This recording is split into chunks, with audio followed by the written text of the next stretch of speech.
আজকে আমরা Indian secular front পার্টির পক্ষ থেকে একটা প্রতিনিধি দল সহ কিছু মানুষ যারা আতঙ্কের শিকার হচ্ছে বা অন্যায়ের শিকার হচ্ছেন তাদেরকে নিয়ে এসেছি।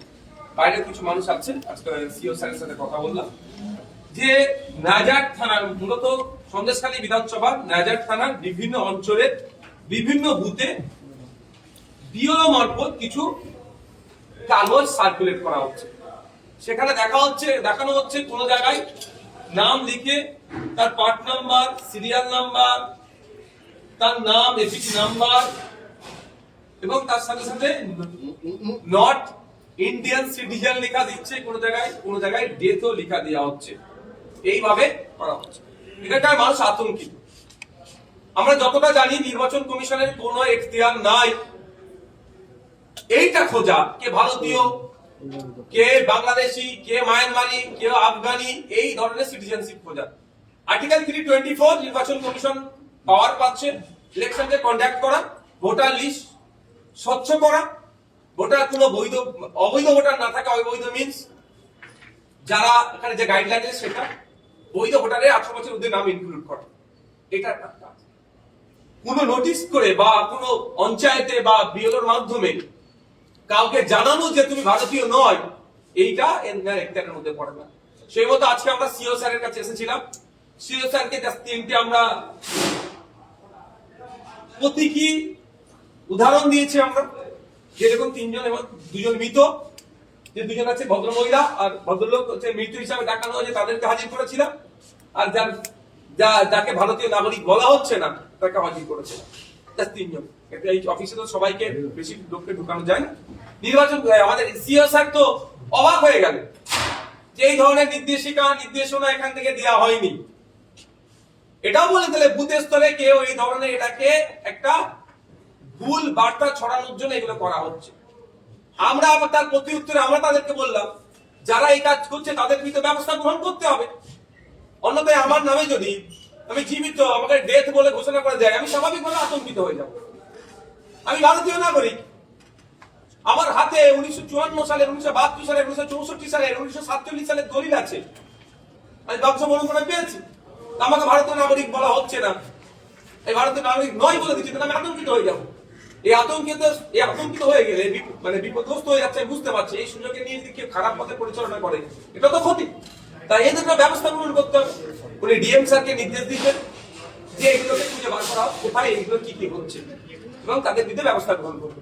এবং আমরাও বলেছি সহযোগিতার জন্য কোন বুথ, কোন বিএলও, কোন এআরও, তাদের পার্টিকুলারস আমরা নোট করে আমরা সিও স্যারের কাছে পাঠাবো যে এই বুথে আমরা এখন পর্যন্ত খবর পাচ্ছি বিএলওর নাম, তার কন্ট্যাক্ট নাম্বার, ইআরও বা ইআরও যিনি আছেন তার ডিটেলস আমরা দেবো। যতটুকু কথা বলে বুঝতে পারলাম সম্পূর্ণরূপে এটা একটা চক্র চলছে, যেটা ইসিআই কে অন্ধকারে রেখে তারা পুরো স্তরের মানুষজন তাদের স্ব উদ্যোগে এই ধরনের লিস্ট কম্পিউটারে বানিয়ে পঞ্চায়েতে ঝুলিয়ে বা বিডিওদের হাতে দিয়ে বা আর উদ্বোধন কোথাও লাগিয়ে মানুষকে বিভ্রান্ত করছে, মানুষকে আতঙ্কের দিকে ঠেলে দিয়ে একটা অরাজকতার দিকে ঠেলে দেওয়ার চেষ্টা করছে। আমি এটাও রিকোয়েস্ট করেছি স্যার আপনি পুরোপুরি তথ্য নিন, প্রয়োজনে আপনারা প্রেস করুন। আমি সাজেস্ট করেছি প্রেস করুন, প্রেস করে মানুষকে আশ্বস্ত করুন। আজকে তিনটে মানুষ যখন গিয়েছিল ভিতরে, এনারা তো ডাইরেক্টলি এফেক্টেড, আমরা ইনডাইরেক্টলি এফেক্টেড। ডাইরেক্টলি যারা তাদেরকে আশ্বস্ত করেছে এই ধরনের কিছু হবে না, আপনারা নিশ্চিন্তে থাকুন, এ কথা বলেছে। কিন্তু তিনজন আজকে জানতে পারলেন, প্রায় 2500 অধিক এই ধরনের নোটিশ এসেছে, নোটিশ মিন্স নামের লিস্ট এসেছে। তাদেরকে আশ্বস্ত করার দায়িত্ব ইসিআই এর বর্তাচ্ছে। তাদের যেমন যারা আতঙ্কের দিকে, অরাজকতার দিকে ফেলে দেওয়ার জন্য গাইডলাইনের বাইরে বেরিয়ে এই ধরনের লেখাপত্র দিচ্ছে, তাদের বিরুদ্ধে যেমন ব্যবস্থা গ্রহণ করতে হবে, সাথে সাথে যারা এই ধরনের সাধারণ মানুষকে বিভ্রান্ত করলো, বিভ্রান্ত করার পরে আতঙ্কের দিকে ঠেলে দেওয়ার চেষ্টা করলো, তাদের বিরুদ্ধেও ব্যবস্থা গ্রহণ করতে হবে। এখানে যে ব্যক্তি আছে আপনার আকবর আলী মোল্লা, পিতার নাম হচ্ছে আপনার জামাত আলী মোল্লা, পিতাকে দেখিয়ে দিয়েছে ডেথ, মৃত দেখিয়েছে, আর ছেলেকে দেখিয়েছে কি নট ইন্ডিয়ান সিটিজেন। এরকমই তো দেখিয়ে দিতে পারতো না। মানে এর পিতার মাধ্যমে যে লিঙ্কেজ করবে, লিঙ্ক করেছে, সেটাকেও উড়িয়ে দেওয়ার চেষ্টা হচ্ছে। কিন্তু এনার পিতার 2002 এর ভোটার লিস্টে নাম আছে, এসআইআর এর লিস্ট দেখুন, জামাত আলী মোল্লা, পিতার নাম ইয়াদ আলী মোল্লা, এপিক নাম্বার সহ সেই লিস্টে নাম আছে। সম্পূর্ণরূপে মানুষকে বিভ্রান্ত করা হচ্ছে, অরাজকতার দিকে ঠেলে দেওয়ার জন্য একটা চক্রান্ত হচ্ছে। এই চক্রান্তের হাত থেকে বাংলার শুভবুদ্ধি সম্পূর্ণ মানুষকে বলবো আপনাদেরকে আগে আসতে হবে। স্বচ্ছ ভোটার লিস্টের পক্ষে আইএসএফ, স্বচ্ছতার নামে যেগুলো হচ্ছে এগুলোকে কোনোভাবেই মেনে নেওয়া যায় না। যদি সেটা সিও স্যারের এন্ড থেকে হয়, সিও স্যারের বিরুদ্ধে আমরা আইনগত ব্যবস্থা গ্রহণ করব। আর যারা ইলেকশন কমিশনের অফিসার সেজে বিভিন্ন স্তরে করার চেষ্টা করছে, তাহলে সিও স্যারের উচিত হবে তাদের বিরুদ্ধে আইনগত ব্যবস্থা গ্রহণ করা, এই সমস্যার সমাধান করা। ভদ্রমহিলার নাম হচ্ছে আপনার আঞ্জা বিবি মোল্লা। না, আমি আপনার কি বলে 2002 এর ভোটার লিস্টের ডিটেইলসটা আমি বলে দিচ্ছি আপনার। আঞ্জা বিবি মোল্লা কত নম্বরে আছে? আচ্ছা, এখানে বলে দিচ্ছি, এখানে বলে দিচ্ছি, আমি পার্ট নাম্বার বলে দিচ্ছি। এখানে অংশ নাম্বার হচ্ছে পার্ট নাম্বার 62, সিরিয়াল নাম্বার 282, বিধানসভা ক্ষেত্র নাম্বার আপনার 98, 282 নম্বর সিরিয়াল।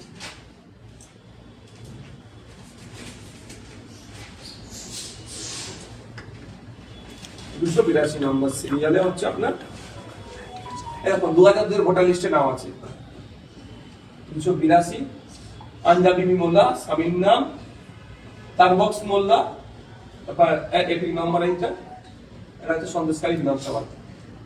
কিন্তু উনি জীবিত আছেন, ওনাকে মৃত দেখানো হয়েছে। আপনি যদি ওনার যা ডকুমেন্টস আছে এখন ওনার হচ্ছে এসপিএইচএইচ, রেশন কার্ড থেকে শুরু করে যত রকমের ডকুমেন্টস আছে, গ্রামের মানুষ যতটুকু কালেক্ট করতে পেরেছে সেটা নিয়ে উপস্থিত হয়েছে। আপনি বলেন অরাজকতা তৈরি করার চেষ্টা করছে, এটা কোনো রাজনৈতিক দলের তরফ থেকে কি? দেখুন, ওটা তো একটা জায়গাতে কোনো না কোনো জায়গাতে এসে মনে হচ্ছে যেন এটা কোনো একটা রাজনৈতিক দলের। কারণ এখন আমার কাছে যে খবর এসে পৌঁছালো, এই মুহূর্তে শাসক দল যাদের এই ধরনের লিস্টে নাম আসছে তাদের অনেকের বাড়ি যাচ্ছে, তাদেরকে ঐক্যবদ্ধ করা হচ্ছে যে তোমাদের এখন নট ইন্ডিয়ান সিটিজেন বলেছে, ডেথ বলেছে, এটার বিরুদ্ধে আমাদেরকে ঐক্যবদ্ধ হতে হবে, এটা প্রতিবাদ করতে হবে। এবার প্রতিবাদের রূপটা কোন জায়গায় পৌঁছাবে সেটা তো এই মুহূর্তে বলা মুশকিল আমাদের। না, আমরা তো বিএলওর মাধ্যমে পেয়েছি, আমরা পঞ্চায়েতের মাধ্যমে, পঞ্চায়েতের লিস্ট আমাদের মাধ্যমে পেয়েছি।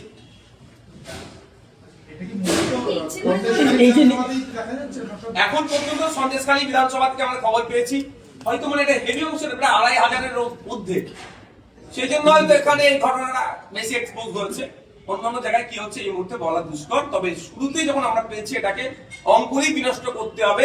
কারণ এমনি মানুষ আজকে আতঙ্কিত, তার ভোটার লিস্টে নাম থাকবে কি থাকবে না, এইটা যখন আতঙ্কিত, তারপরে বলা হচ্ছে তোমার নাগরিকত্ব থাকবে না। কিন্তু ভোটার লিস্টে নাম থাকার সাথে নাগরিকত্বের কোনো সম্পর্ক নেই। যারা রাজনৈতিক, আমাদের মতো যারা রাজনৈতিক দল করে, তারা একবারের জন্য বলছে না, মানুষকে বিভ্রান্ত করছে। তাহলে মানুষ স্বাভাবিকভাবে বিতস্তত। তারপরে যদি তার সরাসরি চলে আসে নট ইন্ডিয়ান সিটিজেন, তাহলে তো তাকে আরো বেশি আতঙ্কিত করা হবে। বলছি নির্বাচন দলের তরফ থেকে কি এই লিস্টটা বের করা হচ্ছে এই ধরনের বিভ্রান্তি তৈরি করা? দেখুন, শাসক দলের তরফ থেকে বার হচ্ছে কি আমি বলতে পারবো না, কিন্তু আমার হাতে আমি পেয়েছি ইনফরমেশন। আমি মিনস হচ্ছে আমি জামাত আলী মোল্লা, যদি বলি জামাত আলী মোল্লা, আমি ইনফরমেশন পাচ্ছি আমার বিএলওর মাধ্যমে। বিএলও জানিয়েছে তো তোমাকে, কে বলেছে? বিএলওর মাধ্যমে জানিয়েছে যে আমি মানে ভারতীয় নয়, তাকে বলা হচ্ছে বিএলওর মাধ্যমে। কি করতে হবে? কাগজপত্র নিয়ে উপরে যাওয়া হয়ে যেতে পারে। মানে এই যে কেন যাবে, নোটিশ ছাড়া কেন যাবে? আজকে স্যারকে প্রশ্ন করছি, স্যার আমার সাথে এগ্রি হয়েছে যে যার নোটিশ আসবে না সে বিনা নোটিশে কেন যাবে। তাহলে এখানে কোন একটা জায়গা থেকে মনে হচ্ছে যেন একটা অরাজকতা তৈরি হতে পারে, অথবা আপনার এই ইসিআই সম্পর্কে বা এই যে প্রসিডিওর চলছে এই সম্পর্কে একটা খারাপ ধারণা তৈরি হতে পারে, বা যে আতঙ্কে মানুষ আছে আতঙ্কে আরো ঢিলালা হতে পারে। বলছি নির্বাচন কমিশনের সঙ্গে আপনি কথা বললেন, আপনি বললেন যে নির্বাচন কমিশন বলছেন এটা জানেই না, তা নির্বাচন কমিশনের আন্ডারেই তো বিএলওর কাজ করছে। সেটা তো প্রশ্ন আমার। সাথে সাথে তিনি ডিএম এর সাথে কন্ট্যাক্ট করছেন, ডিএও যিনি ডিস্ট্রিক্ট ইলেকট্রাল অফিসার, তিনি এটাকে রিপোর্ট নিয়ে দেবেন। রিপোর্টে দেওয়ার পরিপ্রেক্ষিতে আইনগত ব্যবস্থা গ্রহণের কথা বলেছি। শুধু আমি জানি না বলে সেটা দিলে তো হবে না, আইনগত ব্যবস্থা গ্রহণের কথা বলেছি। সিওর কাছে আপনি কি দাবি করছেন? যে এই যে আতঙ্কাকে আতঙ্ক মুক্ত করতে হবে। তিনজন গিয়েছিলেন, তিনি সোজা সাপটে উত্তর দিয়েছেন যে এইগুলো কিছুই নয়, নোটিশ ছাড়া কোনো কথা হবে না। আর কে ভারতীয়, বাংলাদেশি, পাকিস্তানি, শ্রীলঙ্কার মানুষ সেটা খোঁজার আমার দায়িত্বের মধ্যে নয়। যেমন আমার রাস্তাঘাট, হসপিটাল তৈরি করা নির্বাচন কমিশনের দায়িত্বের মধ্যে পড়ছে না, এটা আমার দায়িত্বে পড়তে পড়ছে না। যে ভারত নাগরিকত্ব যাচাই বাছাইয়ের কাজ হবে মিনিস্ট্রি অফ হোম অ্যাফেয়ার্স এর কাজ। ভারত সরকার। একটা বিষয় বলুন, এই যারা ব্যক্তিরা আছে এনারা কি কোনো শুনানির নোটিশ পেয়েছেন? তার মধ্যে দুজন শুনানি নোটিশ পেয়েছিলেন, তো তার কারণও দর্শানো ছিল যে এই কারণে। কারণ এনার হচ্ছে এনার আপনার 15 বছরের কম বেশি এজ গ্যাপে ছিল, ভদ্রমহিলার এজ গ্যাপের জন্য শুনানি নোটিশ পেয়েছিল। তিনি গিয়ে যথারীতি প্রমাণপত্র সব দিয়ে চলে এসেছেন। বিএলওকে জিজ্ঞেস করা হলে তার কি উত্তর? ওপর থেকে এসেছে। বিএলও বলছে যে উপর থেকে আসছে, নির্বাচন কমিশনের সিও বলছে এখান থেকে যায়নি। তাহলে এর মধ্যে কথা বিএলওর উপরে নিশ্চিত ভাই ইআরও আছে, এইআরও আছে, তারা রেসপন্সিবিলিটি নিতে হবে তাদের। না, আপনি বলছেন 15 বছরের গ্যাপ, এর মানে উনি মৃত নন, কিন্তু দেখাচ্ছেন মৃত। এক্স্যাক্টলি ওটাই বলার কথা, যে এনাকে নোটিশ করা হয়েছিল 15 জানুয়ারি, ইনি নোটিশে অ্যাপিয়ার হয়েছিলেন। অ্যাপিয়ার হওয়ার পরে ইনি এনার উপযুক্ত ডকুমেন্টস দিয়ে ইনি স্যাটিসফাইড করেছেন, যেটা বক্তব্য। কিন্তু আজকে নতুন একটা লিস্ট মার্কেটে চালাচ্ছে তারা, যে লিস্টে বেশ কয়েকটা দিন ধরেই, যেখানে এনাকে মৃত বলে দেখানো হচ্ছে। শুধু তাই নয়, আপনি অবাক হবেন, একজনকে ডেকেছে, আপনি বাইরে গেলে আমি দেখিয়ে দিতে বলবো তাদেরকে, সবাইকে তো এখানে আনা সম্ভব নয়, যে তাকে নোটিশে ডাকা হয়েছে 6 বা ততোধিক তার বেশি ভাই বোন তার আছে, এই মর্মে 9 তারিখে ডাকা হয়েছিল সম্ভবত। সে তার গিয়ে তার প্রমাণপত্র দিয়ে এসেছে যে আমি আমার পিতার পুত্র, আমি সম্পর্কে প্রমাণ দেখিয়েছি তাকে। তার আবার এই ধরনের লিস্টে নাম এসেছে, সে ভারতীয় নাগরিক নয়, নট ইন্ডিয়ান সিটিজেন। মানে কারণে ডাকা হয়েছিল 6 বা তার বেশি ভাই বোন, সে টোটাল কারণ উড়িয়ে দিয়ে এই কারণে ডাকা হচ্ছে। এই যে ডাকা হচ্ছে বা এই যে লিস্ট পাবলিশ হচ্ছে, এর সাথে সিও স্যার বলছেন কোনো সম্পর্ক নাই। আর বাস্তবিক অর্থে আমাদের যতটুকু সেন্স আছে, সেই সেন্সের বলে বলছি, ভারতীয় এই নাগরিকত্বের যাচাই বাছাই করার কাজ কিন্তু হচ্ছে স্বরাষ্ট্র দপ্তরে, ভারত সরকার।